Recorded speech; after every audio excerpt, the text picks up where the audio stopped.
Chapter 1. The Warmth That Faded. Welcome back to her Fireside Stories, where quiet voices carry powerful truths. Tonight's tale ends with a twist.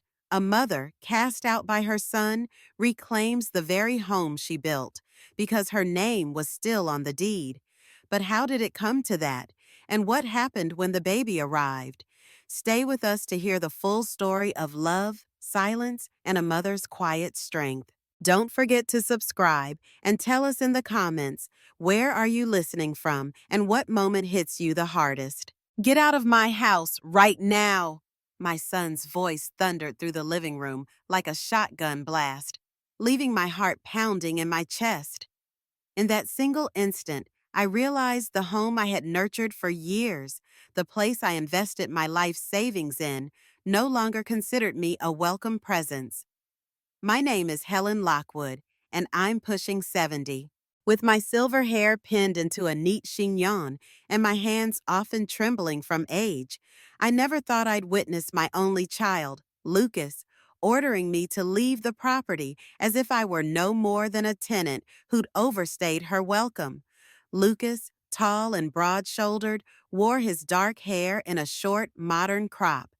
When he was born, I remember cradling him in my arms, the soft fuzz of his infant hair tickling my chin. I had promised myself back then that I'd do everything in my power to give him a good life. Over the years, I poured every ounce of love, attention, and resource into his upbringing. I wanted him to have what I never did: a stable foundation, a warm family, and a house he could always come back to.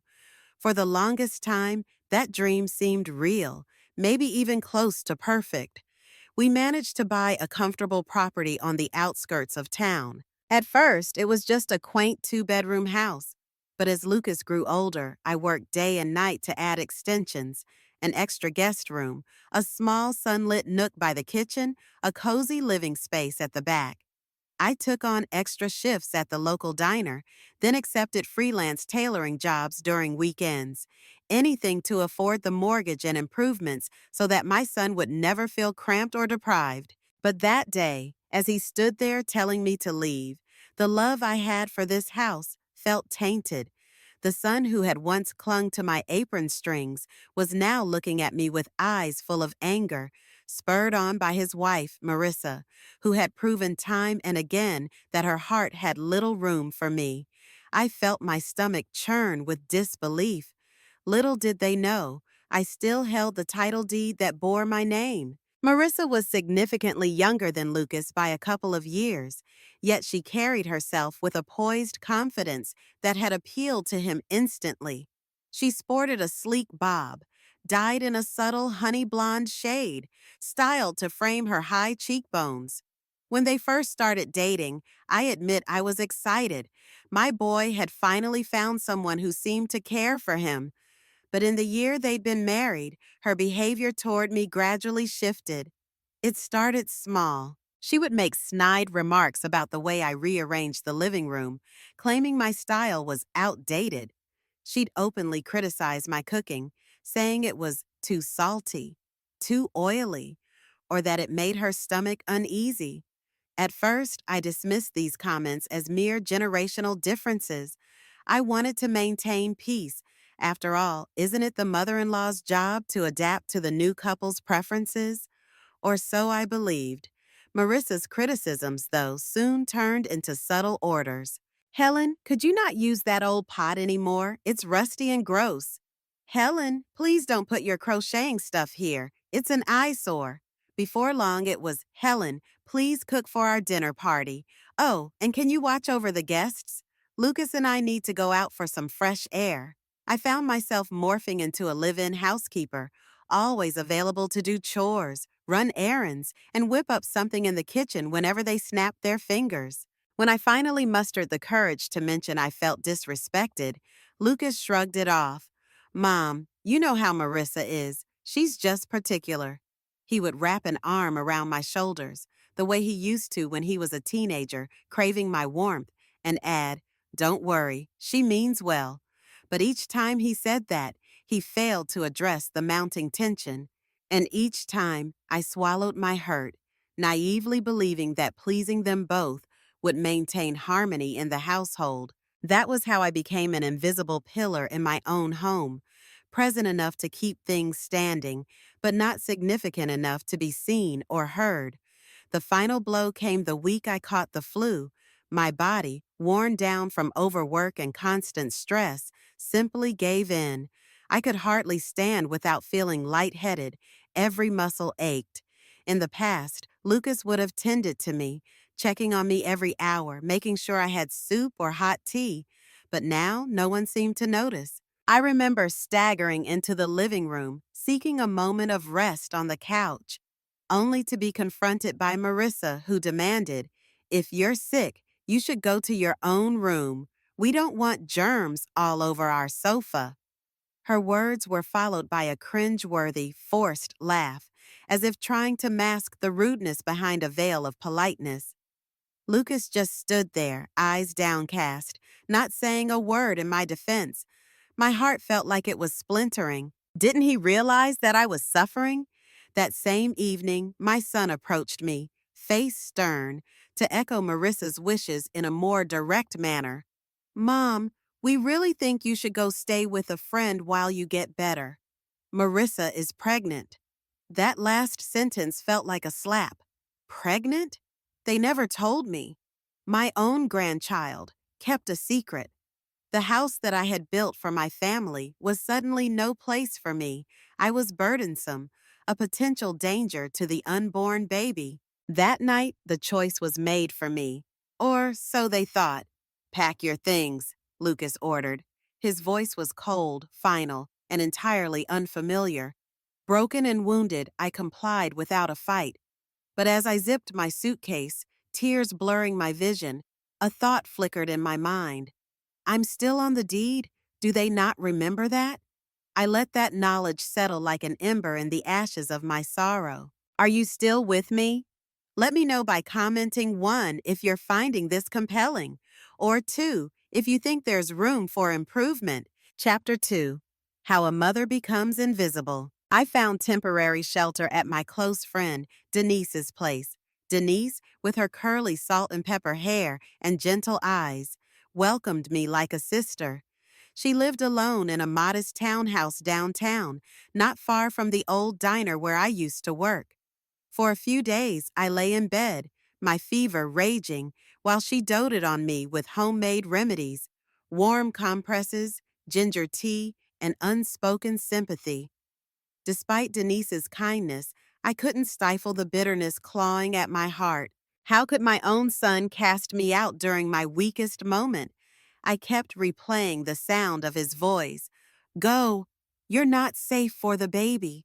It was as if every sacrifice, every memory of us painting the walls together or laughing in the backyard had been erased.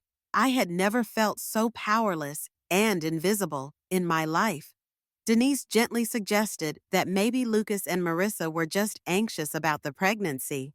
"First-time parents can be paranoid," she said softly. "Maybe they overreacted." But a mother's intuition is rarely wrong. This was no momentary lapse. Marissa's distaste for me had been simmering for months. She saw me as a nuisance, meddling in their married life. And Lucas, trying to keep the peace with his wife, took her side every single time. It was easier for them to treat me as an expendable household aid than to embrace me as a guiding presence. I didn't cry much at Denise's. My tears had dried up, replaced by a numb sense of acceptance. Sitting alone in her guest room, I discovered a quiet space within myself, a place that demanded reflection. When did I hand over all my power? When did I allow them to disrespect me to this extent? I realized it wasn't just about that final outburst. It was the culmination of countless small slights I had swallowed, hoping to keep the family intact. I forced myself to take a mental inventory of the years I'd lived with Lucas and Marissa. I recalled the day they moved in after the wedding. Marissa arrived in a fitted blazer, hair pinned back in a low chignon, looking every bit the modern urban professional. She began organizing my kitchen from the get-go, shifting plates and cups to different cabinets without asking. "We want to make it ours." She'd smile sweetly, but the subtext rang clear. My preferences no longer mattered. Bit by bit, they turned the living room into their domain. My old rocking chair, the one my late husband gifted me, was moved to the garage. The crocheted blankets I carefully handcrafted were packed away in boxes because they didn't match the new decor. Meanwhile, I was relegated to the far end of the house, a small bedroom once intended as a guest room. Soon, there were formal dinners I wasn't invited to. Marissa claimed it would stress me out. My meager presence lingered in the background, cooking and cleaning, while they entertained her family and friends. I still had no idea how we reached the point where I was told to leave my own home. A few months before the argument, I expressed some reservations about the lavish renovations Marissa wanted: an expensive marble countertop, a high-end lighting system, plush new carpets throughout the house. I had gently pointed out that we should consider finances carefully. After all, I was still paying off the mortgage I had taken to expand the property. But she brushed me aside, insisting that Lucas and she would handle it from there on. That was when I realized I'd gone from co-owner to unwanted roommate in their eyes. They saw me as old-fashioned, out of touch, an obstacle to their vision of a perfect marital home.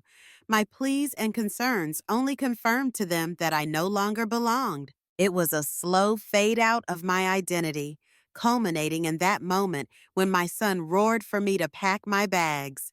What astonished me most was how thoroughly they had forgotten the simple fact of whose name was on the deed.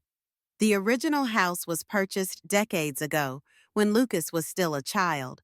My late husband Andrew and I had saved every penny to buy the place. We refinanced multiple times for expansions, especially after Andrew passed away. Although we nearly lost the house once to unpaid bills, I managed to pull through with double shifts at the diner. By the time Lucas graduated college, the deed was solely in my name. But when he got married, I graciously added Lucas to the ownership paperwork, hoping to make him feel secure, a way of saying, "This is your home too, son." It never crossed my mind to remove my name, and that was my saving grace, because no matter how they tried to push me out, I still had a legal claim to that property. In those quiet afternoons at Denise's townhouse, I pored over every old document I could find in my suitcase, a worn folder stuffed with property records, receipts, and my personal journal. My eyes were drawn to that official deed, my name side by side with Lucas's. Memories flashed. The day I took him to see the house for the first time, how his face lit up with excitement, how he promised he'd never leave me alone in my old age. And then the revelation hit me with a clarity that was equal parts relief and heartbreak. They must have forgotten or assumed I had taken my name off at some point, or maybe they just thought I was too weak to fight back. Whichever the case, it gave me a tiny spark of hope. I had the right, maybe even the responsibility, to stand up for myself now, no matter how unthinkable that seemed in my younger days. I'd love to hear your thoughts so far. Comment 1 if you feel my story resonates with you, or 2 if you have any suggestions on making it even stronger. Chapter 3: What Silence Teaches You. For the first few weeks after leaving, I didn't contact Lucas. Let them bask in their newfound space, I told myself. My old phone buzzed occasionally with incoming texts from acquaintances who were worried about me. A couple of neighbors had seen me leave, hunched over with a suitcase. Perhaps they sensed the tension but didn't dare intervene. No texts or calls came from Lucas, not even a "Mom, how are you?" I wasn't going to beg. My throat still tightened with a sense of betrayal, but a part of me felt oddly liberated. For the first time in years, I was living somewhere I wasn't constantly criticized or micromanaged. Denise's spare bedroom might have been small, but it was my own. I could stack my crocheting supplies by the bed, brew my tea at midnight without worrying about disturbing anyone. My nights were no longer punctuated by Marissa's condescending remarks. Yet, at the core of my newfound quiet lay a profound lesson about silence itself. For years, I had equated silence with peace. I'd bite my tongue when Marissa belittled me. I'd hush my own concerns to avoid arguments with Lucas. I thought I was being noble, taking the higher road. But now, away from them, I realized that silence had allowed them to trample my dignity. By never speaking up firmly, by never setting boundaries, I had effectively handed them the hammer and nails to seal my coffin of invisibility. In the hush of Denise's guest room, I promised myself, never again. If being a mother meant loving unconditionally, it didn't mean allowing myself to be disrespected. If I truly wanted to guide Lucas, to protect him and the future of my grandchild, I would need to show him that actions have consequences. Silence could no longer serve as my makeshift bandage. It was time to speak, in one form or another. Denise, ever the wise soul, noticed my shifting mindset. One evening, as we sipped chamomile tea in her tiny living room, she asked, "Helen, what's your plan now?" I hesitated. My plan, if one could call it that, was to muster enough courage to demand my rightful place, literally and figuratively. The question was how. Taking legal action against your own child sounded extreme, like the final hammer blow that would shatter whatever remained of our fragile bond. I confided my dilemma in Denise. She gave my hand a gentle squeeze and said, "Sometimes, tough love is the only love that teaches. If Lucas has truly lost sight of who you are in his life, maybe he needs a wake-up call." She offered to introduce me to a lawyer friend, Paula Jenkins, who specialized in family property disputes. The word dispute made me cringe. I had never in my life envisioned going to court against my own son, but I also recognized I wasn't the one who started this. My silence and their disregard had led us here. If I wanted to restore any sense of balance or dignity, I might have to do something that terrified me. Maybe, just maybe, enforcing the issue legally, Lucas would realize what he stood to lose, beyond just a piece of property. That night, I barely slept, replaying memories of Lucas's childhood, him running around in the backyard with a wooden sword, shouting he'd protect me from all evil. And here I was, decades later, weighing a decision that felt like a betrayal of that innocent dream. But as the moonlight spilled through the curtains, I grasped a deeper truth. Sometimes, letting your grown child face the real consequences of their actions is the truest act of love. The next day, I met Paula at her modest law office near Main Street. She was a middle-aged woman with straight jet black hair that grazed her shoulders, sporting bright red reading glasses perched on the tip of her nose. Her no-nonsense demeanor both intimidated and comforted me. After I laid out the entire story, my decades of mortgage payments, the expansions, adding Lucas to the deed, she pursed her lips. "Legally, you have a strong case," she said, sliding the documents back to me. "The property remains co-owned. They can't evict you or bar you from living there without due process. And if they continue to do so, you can file a formal complaint. We can escalate to court if necessary." Her voice was calm, but her words carried a weight I could barely handle. My heart pounded as I absorbed her advice. Fight for my rights? Would I really do that? But another part of me was strangely invigorated. For the first time, someone had given me permission, almost an order, to stand tall and claim what was rightfully mine. Paula went on, explaining how we could send an official notice to Lucas, requesting a fair arrangement or settlement. If he and Marissa refused, we would take the matter to court. I left Paula's office with a stack of papers and a shaking sense of purpose. All those years of swallowing my voice had led me here. I walked down the street, the crisp air stinging my cheeks, trying to steady my fluttering nerves. In my bag was the documentation that proved I had not lost everything. It was a testament to the countless nights I'd toiled in that diner, the heartbreak I'd endured after losing Andrew, and the unwavering commitment I'd made to giving my son a stable home. I'm truly curious. Where are you tuning in from? Type your city or country in the comments and let me know how this chapter made you feel. Chapter 4. The Deed and the Decision. Back in Denise's kitchen, I carefully placed the manila folder on the table, my mind racing with the implications. The deed, the official ownership records. It was all there, tangible evidence that I still had a say in the house I once called home. The kettle whistled, and Denise poured me another cup of tea. She knew better than to ask questions immediately. She had a knack for reading my expression. My thoughts drifted to Lucas's face, the soft, curious eyes he had as a young boy, the fierce determination he showed in sports, the unwavering loyalty he used to have toward me. How did it come to this? Had I failed as a mother somewhere along the way? Or had life simply hardened him into someone I no longer recognized? The rustling of the documents reminded me that, intentions aside, I now had to protect myself. That evening, I drafted a letter to Lucas with Paula's guidance. It wasn't a cold, formal notice, but rather a heartfelt plea underscored by legal facts. I wrote about how deeply hurt I was, how the house meant more than just brick and mortar. It symbolized our family history, my life's work.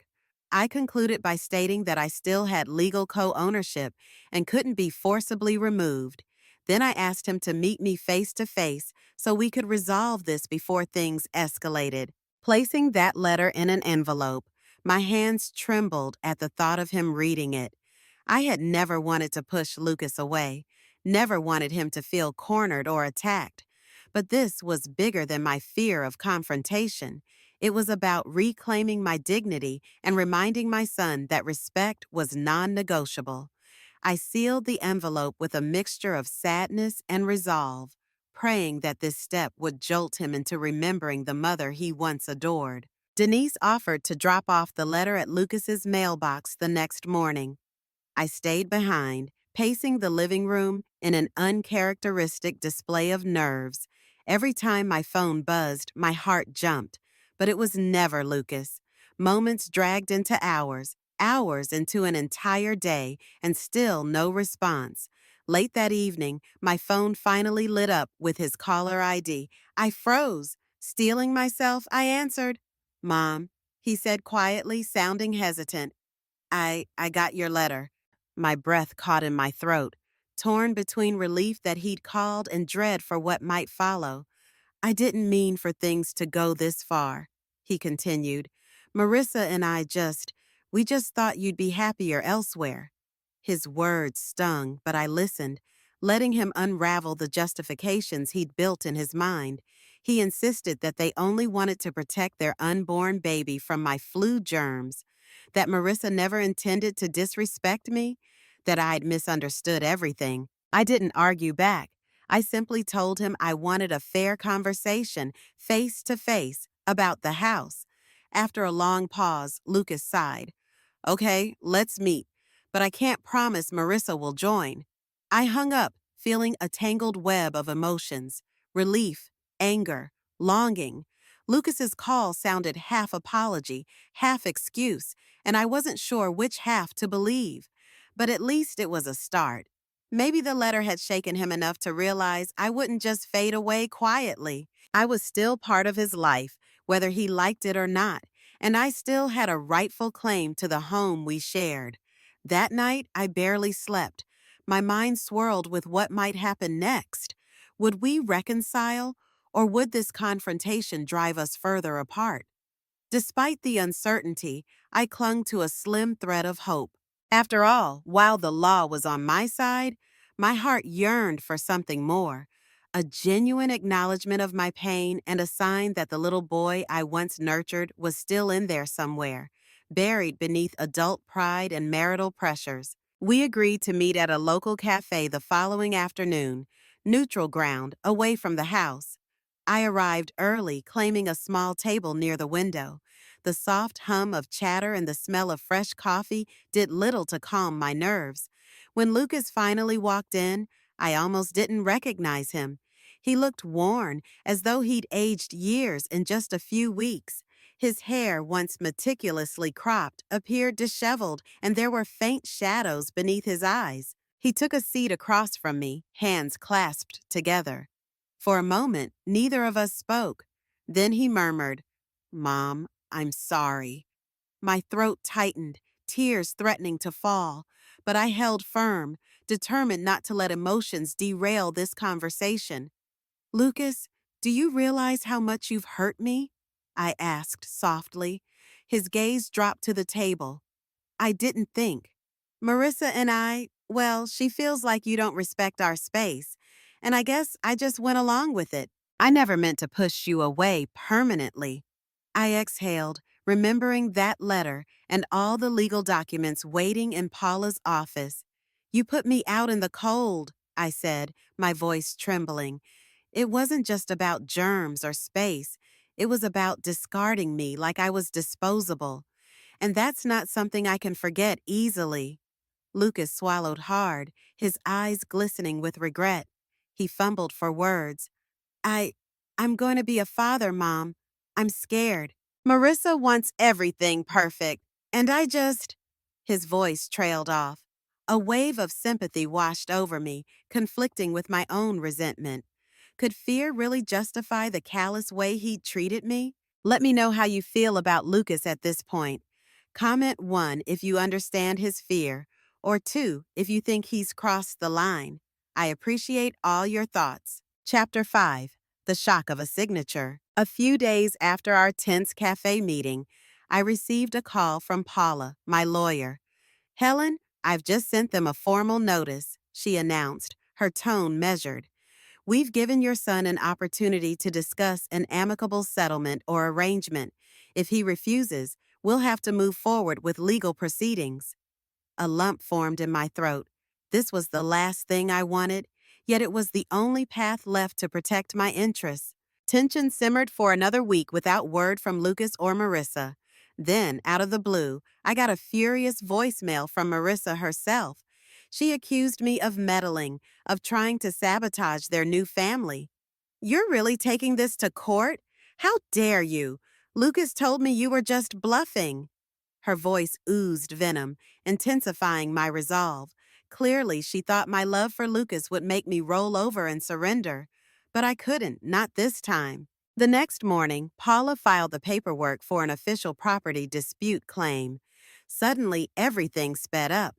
Lucas and Marissa's lawyer tried to negotiate, but they refused to acknowledge my co-ownership in a meaningful way, offering me a small sum in exchange for relinquishing the deed. I felt insulted, as though they were throwing scraps at me for the decades of blood, sweat, and tears I'd poured into that house. My mind flashed back to all those nights I'd come home with aching feet after a double shift, only to stay up late so Lucas could have money for his school projects and sports gear. When the court date approached, I dreaded the possibility of seeing Lucas on the opposing side. Did it really have to come to this? Yet part of me recognized that he needed this lesson in accountability. If he was going to act like I didn't matter, the law would remind him otherwise. On the day of the hearing, I stood outside the courthouse, my heart pounding like a drum. Paula gave me a reassuring nod. My reflection in the glass door startled me. I saw not a feeble old woman, but someone whose spine had finally stiffened, whose eyes held a quiet determination. Inside, the room was smaller than I'd imagined, with rows of worn wooden benches and a judge's bench at the front. Lucas was seated beside Marissa, who looked even more furious in person. Her bobbed hair was styled to perfection, but her face was contorted in annoyance. The moment she spotted me, she rolled her eyes. Lucas, on the other hand, appeared subdued. He couldn't even meet my gaze. The judge reviewed the documents. Paula presented the evidence of my long-standing investment in the house, the mortgage records, the expansions, the final deed with both our names. The opposing lawyer tried to argue that I had effectively gifted the house to Lucas when I let him take over daily decisions.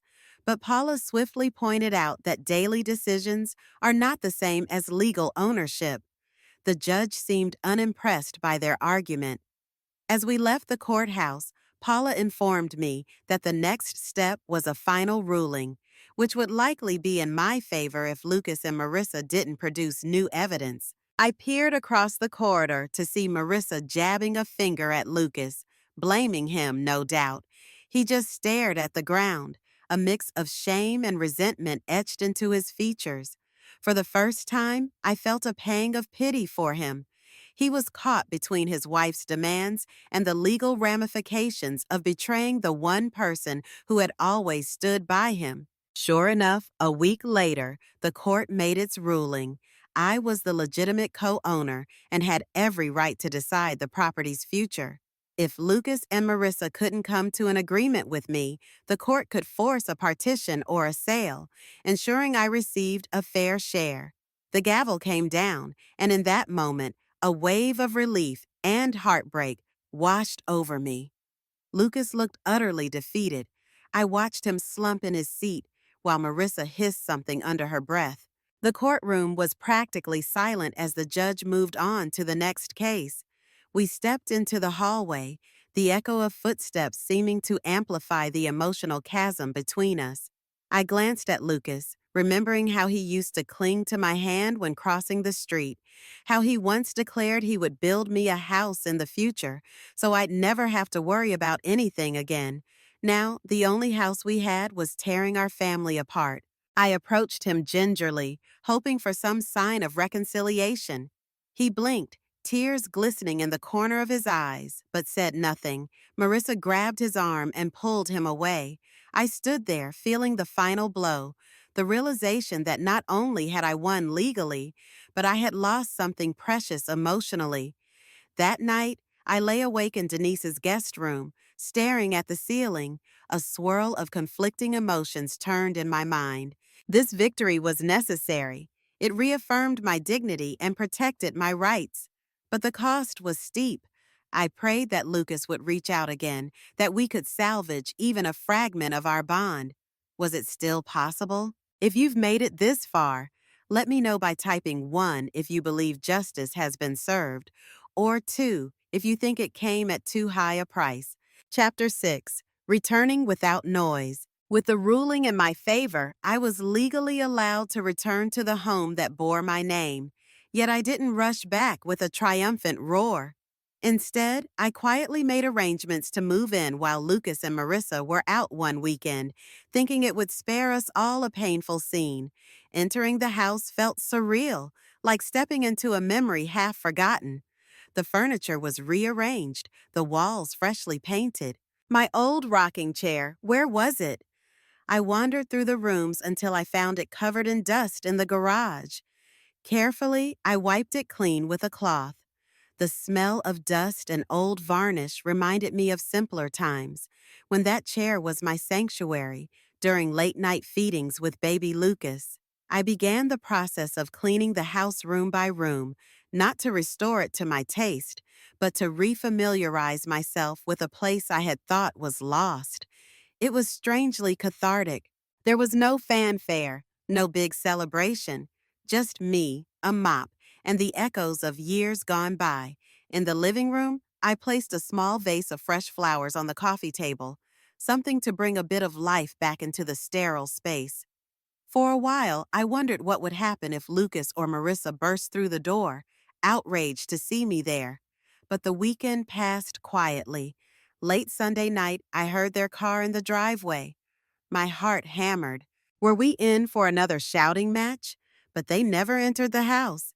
Instead, I glimpsed them quickly unloading a few suitcases and driving off again.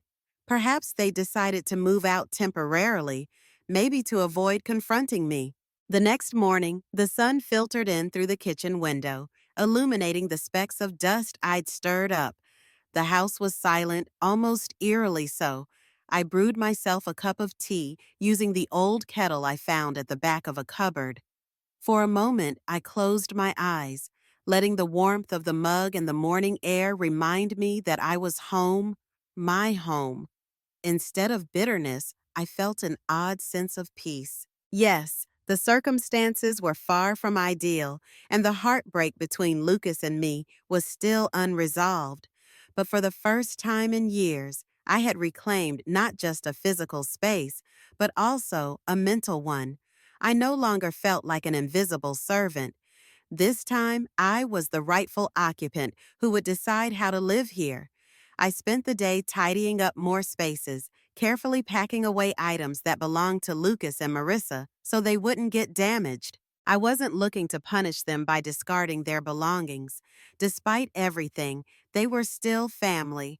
A part of me hoped that maybe, one day, we'd find a path to mend these fractured relationships. Around midday, Denise dropped by with groceries. She gave me a quick hug, her eyes brimming with admiration. "You've done the unthinkable, Helen," she said softly. "You stood up for yourself and won." Her words brought a lump to my throat. The concept of winning felt strange. It was more like reclaiming something that should never have been taken in the first place. Over the next few days, I discovered small glimpses into Lucas and Marissa's life without me. In the master bedroom, I found baby clothes folded neatly in a corner, tiny onesies, little shoes, a knitted cap. My chest constricted. They were preparing for the baby's arrival, setting up a nursery in what used to be my sewing room. I ran my fingers across the pastel-colored crib, tears threatening to spill. I should have been here, celebrating this new life with them. I wandered into the backyard, noticing the patch of dirt that once held my beloved rose bushes was now replaced by a modern stone patio. The transformation was beautiful in its own right, but it felt disconnected from the memories I cherished, memories that Lucas once shared. Everything had changed, and so had we. Part of me considered offering them a compromise, maybe letting them rent the house from me if they truly wanted it to be theirs, or setting up a schedule so we could share the space. But deep down, I feared any arrangement would put me back in the position of walking on eggshells. I remembered how being silent got me here in the first place. I resolved to hold my ground firmly. That afternoon, as I sipped tea on the remodeled patio, I heard a car pull up. I set down my cup, a sinking feeling in my gut. Lucas stepped out, alone. His expression was unreadable as he approached, shoulders slumped. He stopped a few feet away, and for a moment, neither of us spoke, letting the tension settle into the air like a thick fog. Still following along? Hit 1 in the comments if you'd like me to continue, or 2 if you have questions about how I handled the house situation so far. Chapter 7. The Peace You Pay For. "I came to apologize," Lucas said quietly, hands in his pockets. Up close, I noticed he hadn't shaved in days. The stubble made him look older, more worn. "I don't know how it got this far. Marissa's been blaming me for not telling her about the deed. She feels betrayed too." His voice wavered. I stood, crossing my arms gently over my chest. My mind flashed back to the day he yelled for me to leave. I remembered how small and powerless I felt then. Now, with the law on my side, I felt anything but powerless. Yet I wasn't vengeful. I just wanted sincerity. "Lucas," I said softly, "you threw me out when I was sick and vulnerable. You had no right. What if something had happened to me? Where was your concern then?" He lowered his gaze. I I was scared of losing Marissa. She said you were suffocating us, that we needed space to start our own family. I guess I convinced myself that if I didn't stand by her, I'd lose my marriage." His words spilled out in a rush of guilt and fear. I felt my anger soften, replaced by a heavy sadness. Here was my son, torn between a wife who demanded loyalty at all costs, and a mother he didn't want to hurt, but did. Taking a deep breath, I replied, "I understand marriage is about unity, but not at the expense of your morals or the people who raised you. I never wanted to be an obstacle, Lucas. I only wanted to be part of your life." The tears I'd held back for weeks began to sting my eyes. I don't hate you. I'm just deeply hurt, and I'm worried you've lost yourself in trying to please everyone else. He reached out as if to embrace me, but hesitated. I wondered if the chasm between us could ever truly be bridged. Forgiveness is one thing, but trust was something that might never fully mend. We talked for nearly an hour on that patio about Marissa's pregnancy, their plans for the nursery, and how things spiraled out of control. Lucas admitted he felt overwhelmed by responsibility, especially with the baby on the way. Marissa's family came from a more affluent background, and she was used to getting her way. She told me you'd only hold us back, that we needed to run the house our way, he whispered, voice trembling. I never should have listened, Mom. I see that now. I stared at the freshly laid stones beneath our feet, recalling the old rose bushes that used to bloom here.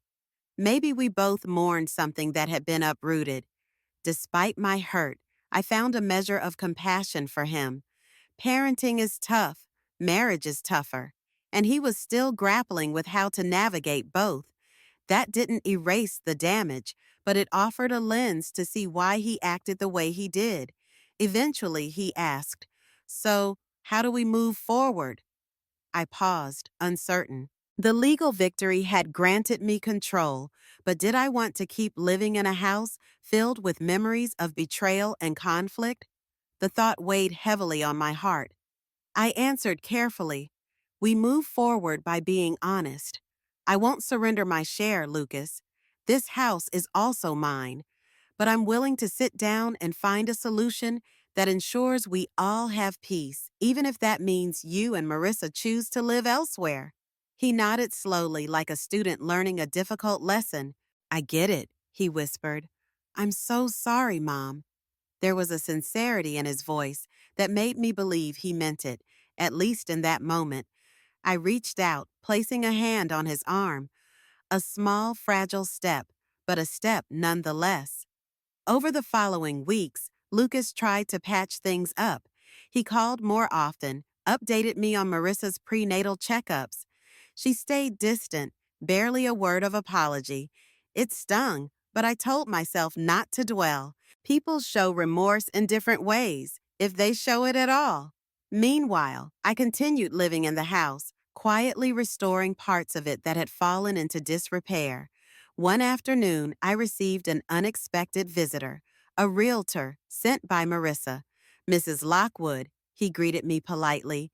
I understand you're part owner here. Marissa wanted me to assess the property's value in case you're looking to sell.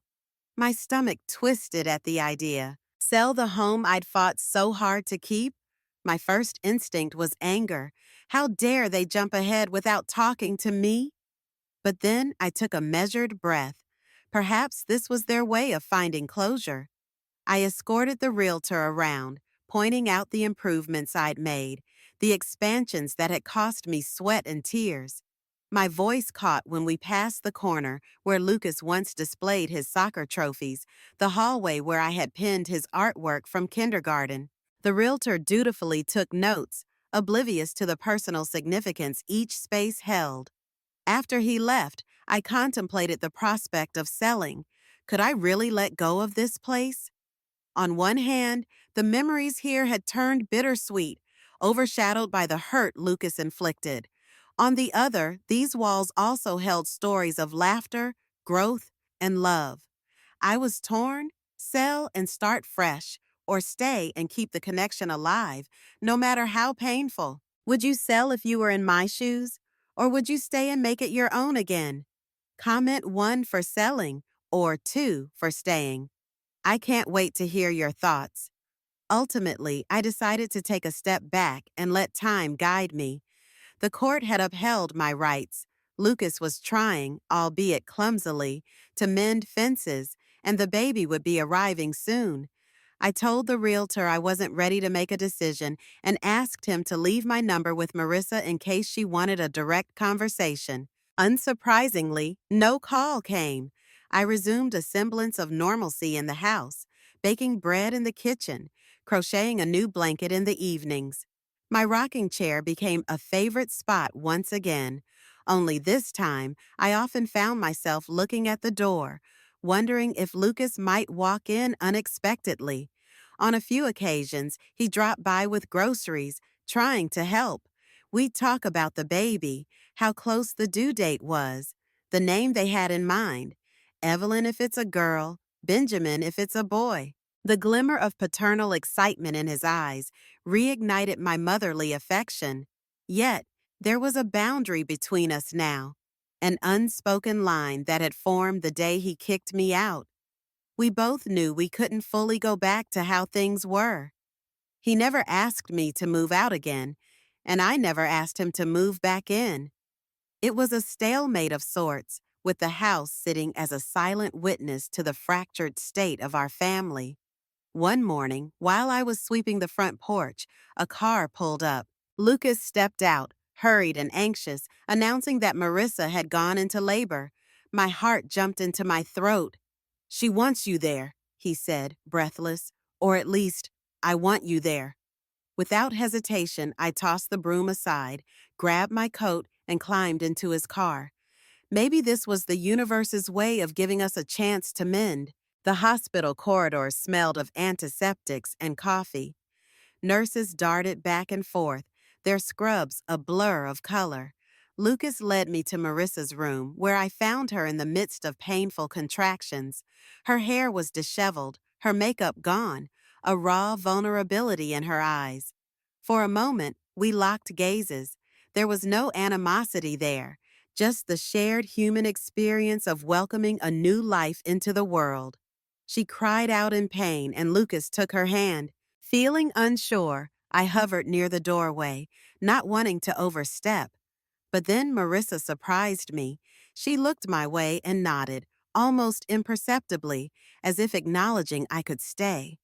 The next hours were a blur of coaching breaths, words of encouragement, and the collective focus on bringing this baby safely into the world.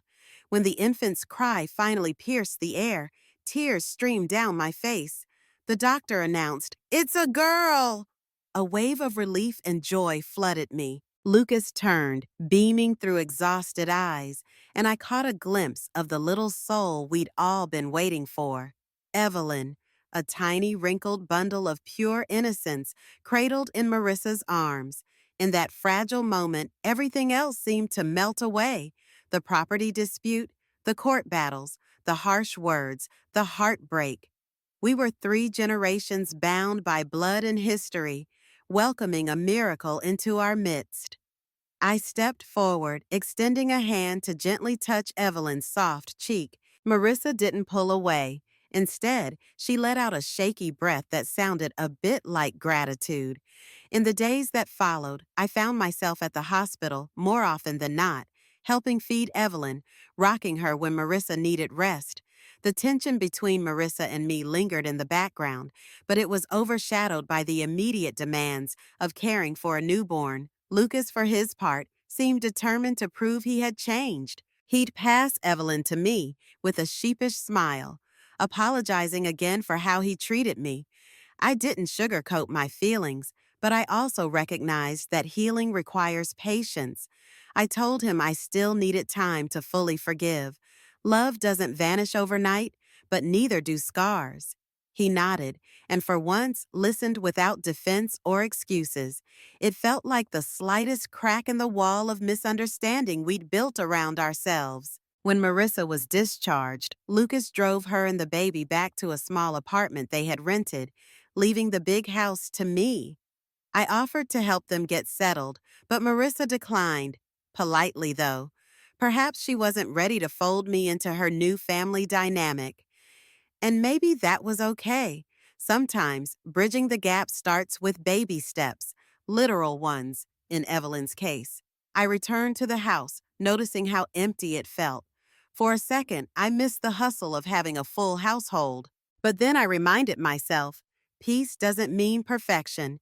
It's the quiet that comes after a storm, and you learn to appreciate the calm in your own way. If you've stuck with me till now, type 1 if you think this baby might bring us closer, or 2 if you're unsure if wounds can truly heal. Months passed in a strange rhythm of cautious reconnection. Lucas would visit with Evelyn cradled in his arms, her tiny eyes blinking at the world. I doted on my granddaughter, crocheting soft blankets and little hats, the same way I used to for Lucas when he was small. Marissa kept her distance, but I noticed she no longer hurled snide remarks my way.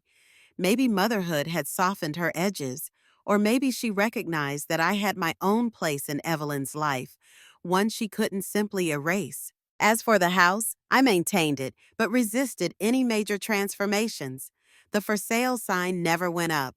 Something in me couldn't bear to part with the walls where Lucas first learned to walk, or the porch where Andrew once drank his morning coffee. Yes, the memories were tangled with pain, but they were also a testament to life's complexities. One evening, Lucas dropped by unexpectedly, his expression solemn. He handed me a small envelope. "Mom," he said, voice trembling, "I know we can't undo the past, but I want you to know I see you. This house is your home, and I was wrong to forget that." Inside the envelope was a redrafted deed, reaffirming my ownership and clarifying that I could never be forced out again. My eyes welled with tears. It was a gesture of remorse and respect, something I never expected. We talked for hours that night, reminiscing about the times he scraped his knee in the backyard, how Andrew taught him to ride a bike.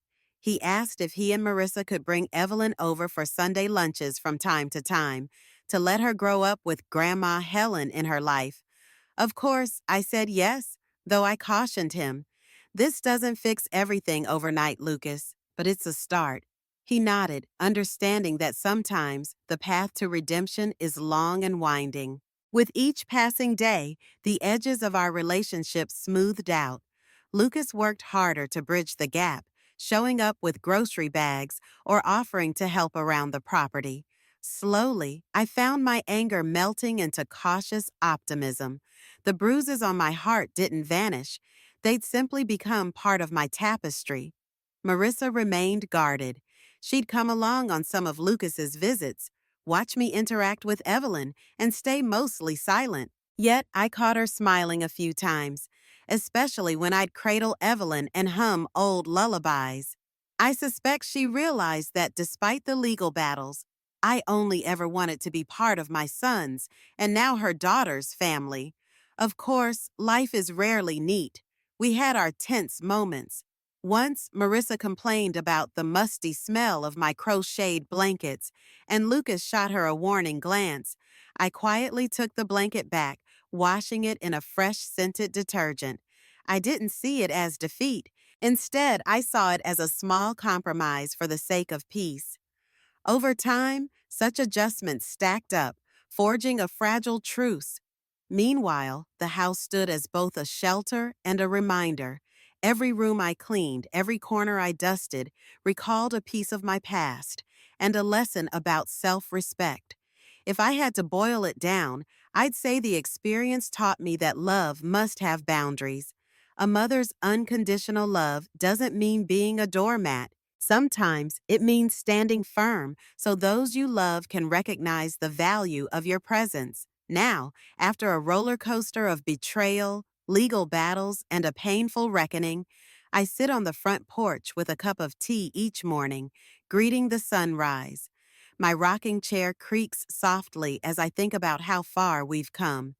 Yes, I still live alone in this big house, but I no longer feel lonely. Lucas visits regularly with Evelyn, and there are moments, quiet, fleeting moments, where the three of us laugh like no wedge was ever driven between us.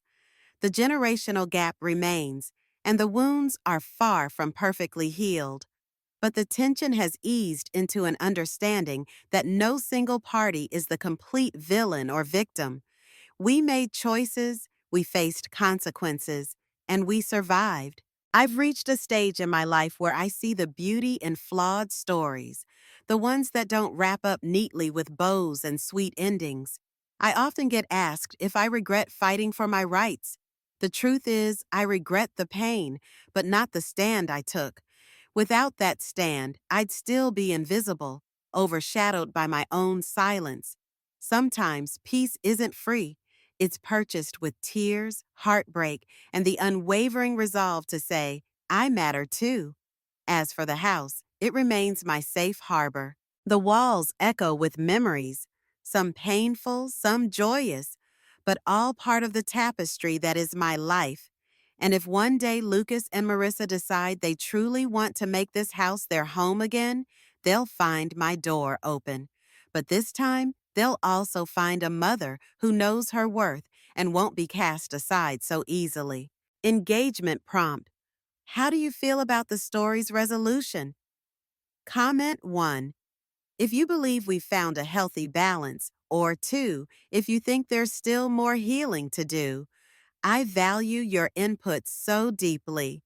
People often say blood is thicker than water, but real family bonds are tested in fires of misunderstanding, betrayal, and heartbreak. Mine certainly were. Standing up for myself was the hardest decision I've ever made, yet it opened the door to a life where I no longer doubt my place in the world. The deed with my name, safely tucked away in a drawer, is more than just a legal document. It's a reminder of the day I chose not to remain silent, the day I decided to reclaim my voice and dignity.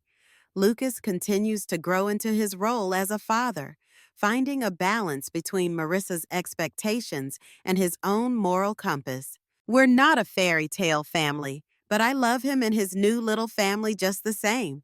Sometimes he'll text me pictures of Evelyn wearing the crocheted hats I've made or update me on her first words. Each time, my heart swells with a gentle, healing warmth. Life goes on. I rock in my chair, watch the sun rise and set.